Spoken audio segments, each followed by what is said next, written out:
maîtrisée de la dépense publique, du train de vie de l'État. Le second chantier, c'est la mobilisation des ressources domestiques. Et le troisième chantier, c'est le financement endogène complémentaire hors endettement. Pour l'optimisation de la dépense publique, nous avons travaillé d'abord à l'amélioration de la planification stratégique, notamment avec la mise en place des cadres de dépenses à moyen terme, des indicateurs de performance, l'élargissement du scoring matriciel des projets. Pour tous ces éléments, je vous aurais renvoyé à la mise en œuvre de la vision sous la coordination éclairée de M. Amin Lo, ministre d'État chargé de l'agenda, appuyé par le box de M. Birom Koloba. Il y a la digitalisation et l'optimisation également de la commande publique. L'introduction de mécanismes de modernisation de la commande publique, de plateformes digitales, mais également la rénovation des procédures d'exécution budgétaire sur lesquelles M. le ministre des Finances a beaucoup travaillé. Évidemment, pour ce qui est de la commande publique, des aspects importants comme la mise en place d'une centrale d'achat qui nous permettra de regrouper un certain nombre d'opérations, de rationaliser également les acquisitions, est un élément extrêmement important. Et enfin, la réduction de la taille de l'État, où les équipes ont travaillé à la fusion et à la suppression d'un certain nombre de structures, particulièrement des structures des agences d'exécution, mais également pour l'administration classique, un travail de resserrement va être fait. Le second axe, c'est la mobilisation des ressources domestiques. La mobilisation des ressources domestiques vise à aller chercher les niches, d'abord dans le secteur du numérique. Nous avons énormément de niches dans le secteur numérique, qui est le secteur en plein essor, mais qui jusque-là était sous-fiscalisé ou pas du tout fiscalisé dans beaucoup de ces aspects. Dans le tableau que je vais vous présenter tout à l'heure, je reviendrai sur le détail ligne par ligne. Il s'agit de la fiscalisation, par exemple, des jeux de hasard en ligne, comment on appelle ça, du mobile money, des transferts marchands également, et de beaucoup d'autres aspects comme ça, qui n'étaient pas suffisamment fiscalisés ou pas du tout fiscalisés quelque part. Il y a également l'optimisation des revenus du foncier. Chers amis, le foncier est un élément important de patrimoine qu'il convient de fructifier en évitant le plus possible de céder. On peut l'utiliser comme levier financier et levier des fonds. Le foncier bâti comme le foncier non bâti. On peut l'utiliser également pour permettre l'accès aux droits, aux titres, contre paiement de sommes bien précises, ce qui permettrait à la fois d'engranger des recettes substantielles pour l'État, mais de sécuriser également la possession pour les citoyens. Les amendes et redevances, une longue liste a été établie pour renforcer les amendes et les redevances par rapport à certains types d'infractions, par exemple au code de la route et beaucoup d'autres infractions de ce genre, dont les conséquences sont incalculables en perte de vies humaines et en dégâts matériels. Le recyclage d'actifs, nous avons beaucoup d'actifs qui nous ont coûté extrêmement cher, qui justifient une bonne partie de la dette. Les actifs portuaires, aéroportuaires, autoroutières, ainsi de suite, qu'il convient de recycler, avec l'option pour nous, toujours, de garder la propriété. Nous avons la possibilité de la concession, nous avons la possibilité de l'ouverture du capital, comme nous avons la possibilité de la cession. Nous écartons pour le moment toute possibilité de céder, mais nous pouvons concéder la gestion particulièrement au secteur privé, et nous souhaitons qu'il soit prioritairement national, avec un partage des gains sur les dividendes. L'exploration du capital investissement également est un élément extrêmement important, corrélé à des préoccupations telles que la finance, l'économie sociale et solidaire et le développement des coopératives, notamment agricoles. La fiscalité environnementale qui, comme vous le savez, a un double objectif, à la fois dissuasif sur la pollution et donc environnementale, mais un objectif également de mobilisation de recettes, ce qu'on appelle la fiscalité verte et la fiscalité bleue sur la pollution et les différentes formes de pollution. Le financement durable, vert bleu, énormément de fonds existent aujourd'hui, qui sont des fonds gratuits souvent, les fonds verts et les fonds bleus. À travers le monde, le Sénégal est parti à un certain nombre de conventions, notamment sur la transition écologique juste, qui peuvent aujourd'hui venir abonder également cet effort. Et enfin, la rationalisation des différentes subventions. Le ciblage, un peu trop, essayer de cibler pour toucher les vrais, ceux qui ont vraiment besoin de ces subventions, aussi bien dans le domaine de la pêche, dans le domaine de la distribution des produits d'hydrocarbures, ainsi de suite, pour éviter que des gens de la couche moyenne ou même des gens très aisés puissent continuer à capter la subvention au détriment de ceux qui en ont vraiment besoin. Et enfin, les troisièmes sources de financement, c'est le financement endogène et les ressources complémentaires.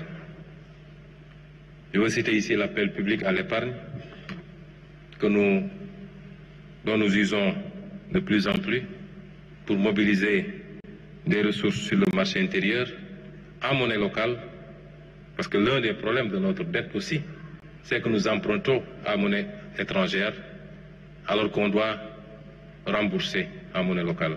Ça pose un problème sérieux et aujourd'hui, il faut dépasser, de plus en plus recourir à d'autres modèles qui nous permettent de mobiliser des fonds sur le marché local, de financer notre dette en monnaie locale, et la dette en monnaie étrangère doit cibler au maximum possible des activités qui génèrent des revenus en devises, notamment l'exploitation des hydrocarbures, du pétrole et du gaz ou le secteur minier.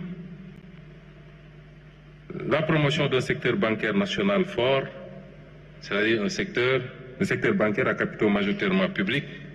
Les débats sont encore en cours sur la nécessité ou non de fusionner un certain nombre d'instruments que nous avons, le fonds 6, le fonds GIP, un certain nombre d'autres banques, la banque agricole, ainsi de suite, pour, à l'image d'un certain nombre de modèles, avoir un instrument de financement de l'économie de développement fort et structuré. C'est des débats qui seront tranchés par Son Excellence le Président de la République. Des missions de benchmarking seront envoyées très bientôt pour nous approprier les expériences vécues ailleurs. La finance islamique qui est un levier important, notamment par le soukouk, qui est une forme d'emprunt obligataire mais respectant un certain nombre de normes. Le Sénégal en a déjà usé pour la réflexion du building administratif et du ministère de l'Intérieur des Finances, si je ne m'abuse. C'est des leviers qui permettent de lever des financements sains, comme le recours au mécanisme du WACF et beaucoup d'autres mécanismes de financement islamique. La renégociation des contrats stratégiques. Un travail est en train d'être fait. Vous me permettrez de féliciter également à ce niveau l'équipe qui y travaille, le comité de lecture, dirigé par le conseiller spécial El Hadji Ibrahima Diop, qui a déjà renégocié beaucoup de contrats et de conventions. Je me rappelle, lors de nos écrits quand on était dans l'opposition, nous nous référions aux statistiques de l'OCDE, qui chiffrait à peu près les surfacturations dans les marchés publics, dans les pays à économie avancée, comme on dit, à peu près 11%. Pour le travail que nous avons commencé à faire, qui touche peut-être principalement le secteur des BTP, un peu l'énergie, un peu la santé, etc., le constat, c'est que nous sommes déjà à 18% de surfacturation sur les marchés publics. Et les gains qu'on ferait, rien qu'en assainissant ce volume dans le budget d'investissement, nous permettrait d'engranger des profits significatifs.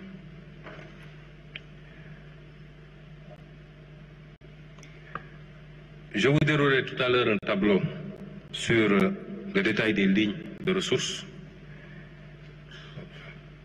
sur les ressources domestiques, les ressources recyclables, le financement complémentaire au endettement et la réduction.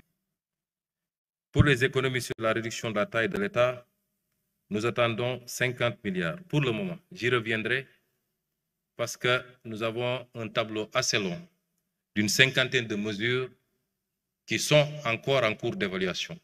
Et l'essentiel de ces mesures porte sur la taille de l'État.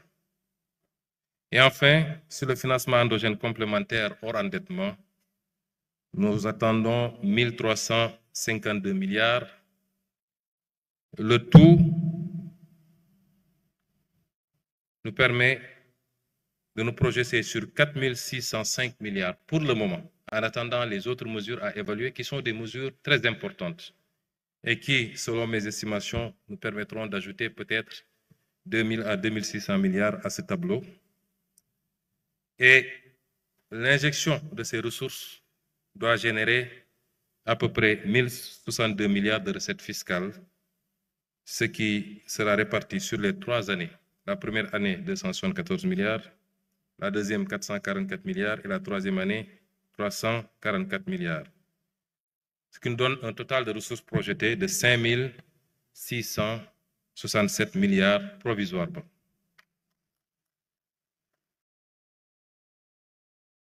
Alors, je ne sais pas si ils avaient remis la clé à la régie pour pouvoir vous projeter le tableau détaillé que je vais commenter maintenant.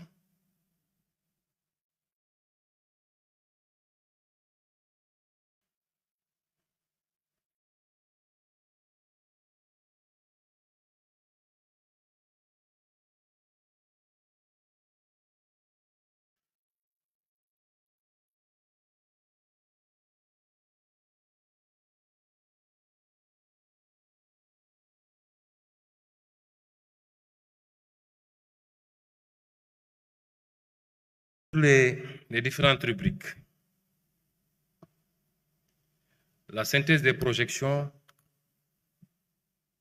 se décompose en mesures nouvelles et réalistes de génération de recettes publiques et leur potentiel budgétaire sur la période 2025-2028. Pour le financement endogène, je vous ai dit que le tableau, je vais citer pour chaque rubrique quelques lignes. Nous avons la ligne renforcement de la collecte des dividendes des entités publiques, sur laquelle nous attendons 27 milliards. Le Sénégal, en tout cas l'État, a été assez négligent dans le suivi de son portefeuille et de la collecte des dividendes dans toutes ses participations. Dans le secteur minier, par exemple, où on a minimum 10%, 15%, 20% de participation souvent. Et dans beaucoup d'autres secteurs, comme le secteur portuaire, nous pensons qu'une action générera ce montant. Pour la renégociation des contrats stratégiques, nous nous projetons sur 884 milliards. Un travail consistant à corriger les déséquilibres constatés dans les conventions minières, pétrolières et industrielles, telles que les cimenteries, notamment en matière de redevances de fiscalité et de production déclarée. Elle inclut également le recouvrement des amendes issues des audits métrologiques et fiscaux. La mobilisation de l'épargne nationale et de la diaspora. L'objectif, c'est de capter les flux d'épargne disponibles sur le territoire national et auprès de la diaspora à travers la création de véhicules d'investissement. Il ne s'agit pas de dire aux gens de donner leur argent de manière philanthropique, mais de les intéresser à un certain nombre de projets structurants sur lesquels ils peuvent investir avec retour d'investissement. nous nous projetons sur 135 milliards.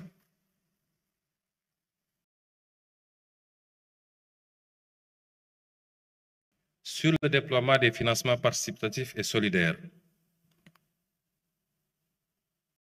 le WACF, les instruments tels que le Sukuk et les plateformes de crowdfunding, nous projetons 300 milliards. Pour l'approvisionnement gaz par GTA, un élément extrêmement important. Parce qu'aujourd'hui, les contrats de recherche et de partage de production autorisent le Sénégal à notifier ses besoins au plus tard le 1er octobre pour l'approvisionnement de son marché local. Ce que nous avons fait pour 2026.